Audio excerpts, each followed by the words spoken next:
सीते राम कथा हृदयं। शिशु हत्या जैसा घिनौना पाप तुमने क्यों किया स्त्री? इसकी क्या आवश्यकता थी? नहीं, नहीं, मैंने कोई शिशु हत्या नहीं की है। ऐसा पाप करने का तो मैं कभी सपने में भी नहीं सोच सकती हूँ।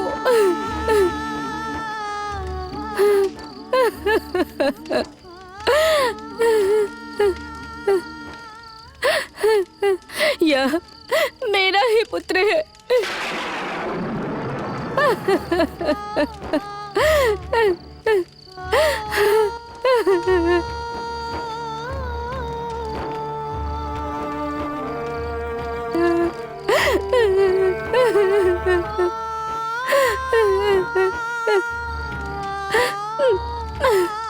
इसे सांप ने डस लिया है।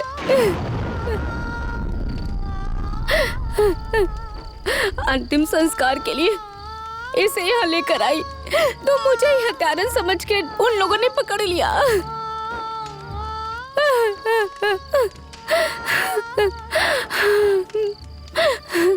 मैं निर्दोष हूँ, मैं निर्दोष हूँ। तुमने अपराध किया हो या ना किया हो, इससे मुझे कोई लेना देना नहीं है स्त्री। मेरे स्वामी की आज्ञा का पालन करना ही मेरा कर्तव्य है। चलो तैयार हो जाओ। महात्मा, थोड़ी दया कीजिए महात्मा। मैं आपके कर्तव्य पालन में कभी बाधा नहीं बनूंगी, परंतु उससे पहले मुझे मेरे पुत्र का अंतिम संस्कार करने की अनुमति दे दीजिए महात्मा। दया कीजिए मुझ पर।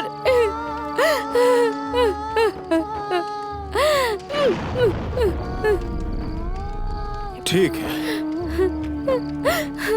पहले अपने पुत्र का अंतिम संस्कार कर लो, उसके बाद मेरे इस परशु के लिए अपना शिश देने को तैयार रहना।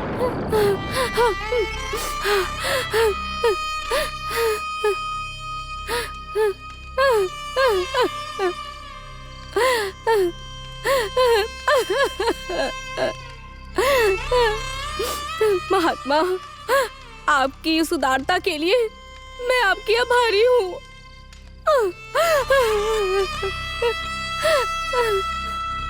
लेकिन अपने पुत्र के अंतिम संस्कार के लिए तुम्हें एक वराह का कर और साथ में एक अंश चावल और एक वस्त्र देना होगा, तब जाके ये अंतिम संस्कार पूर्ण होगा। ये मेरे स्वामी की आज्ञा है, इसके बिना तुम अंतिम संस्कार नहीं कर सकती हो स्त्री।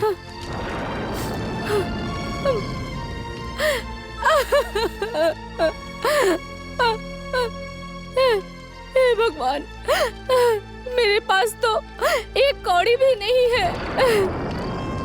महात्मा, दया कीजिए महात्मा।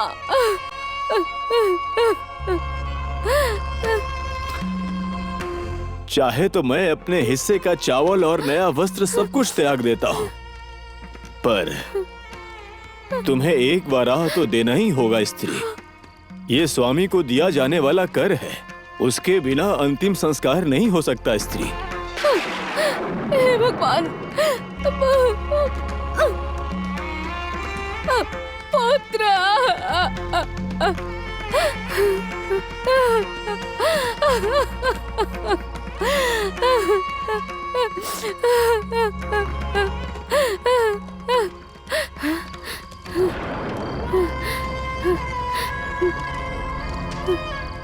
हे पुण्य आत्मा,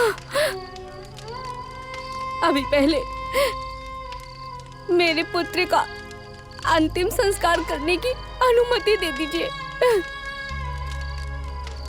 उसके बाद मेरा शिरोछेदन कर देना और फिर मेरे गले में बड़ा यह मंगलसूत्र अपने स्वामी के कर संस्कार के लिए ले लेना।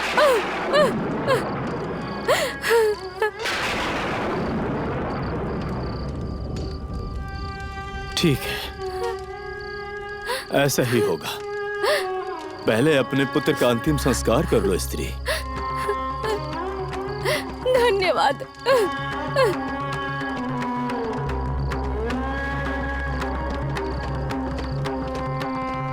पुत्र, पुत्र।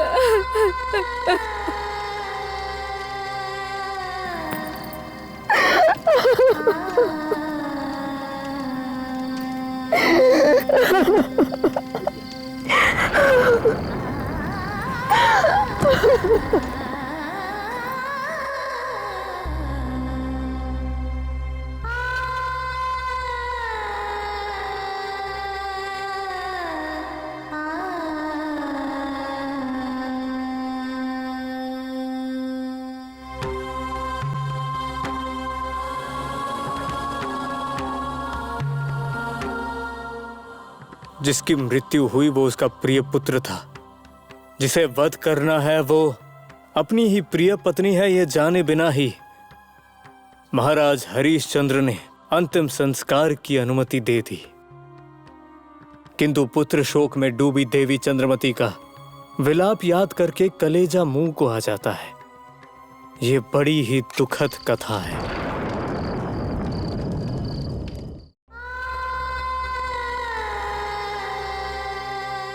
सीते,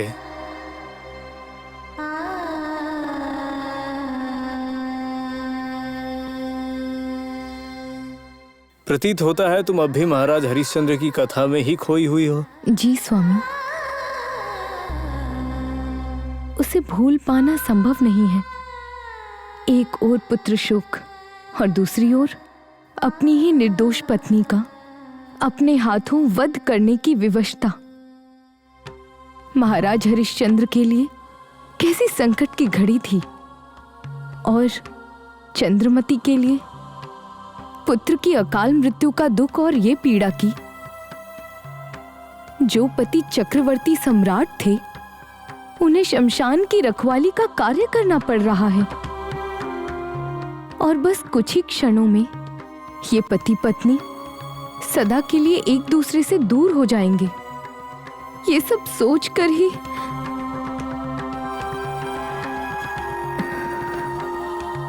शांत हो जाओ देवी।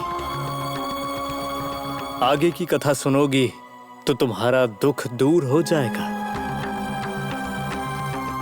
जैसे ही महाराज हरिश्चंद्र देवी चंद्रमती का शिरोच्छेदन करने वाले थे, तभी सब कुछ सुखद अंत को प्राप्त हुआ।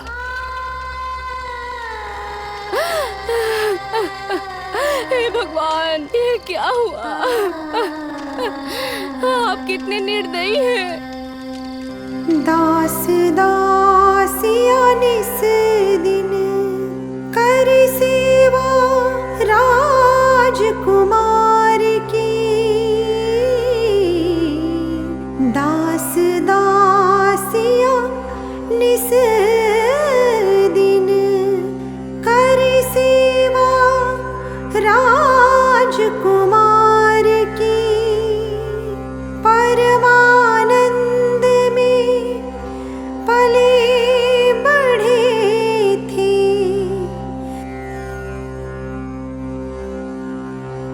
मैं कष्टों से कभी नहीं डरी। जब मैं पति से दूर हुई तब भी नहीं रोई। मैंने ये सोचकर संतोष कर लिया कि मेरा पुत्र मेरे साथ है। पुत्र, तुम मुझे अकेला छोड़कर चले गए।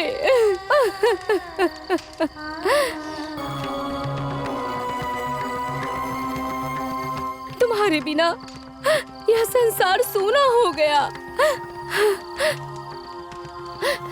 लेकिन पुत्र, तुम भयभीत मत होना। मैं तुम्हें अधिक देर तक प्रतीक्षा नहीं कराऊंगी। मैं अति शीघ्र तुम्हारे पास आ जाऊंगी। काशी महाराज ने मुझे मृत्यु दंड की शिक्षा देकर मुझ पर बहुत बड़ा उपकार किया है। किंतु पुत्र लोहिताश, महात्मा महाराज हरिश्चंद्र के पुत्र और अयोध्या के राजकुमार होकर तुम्हारी ऐसी दुर्दशा हुई है कि तुम्हारा अंतिम संस्कार तुम्हारी माँ के हाथों हो रहा है।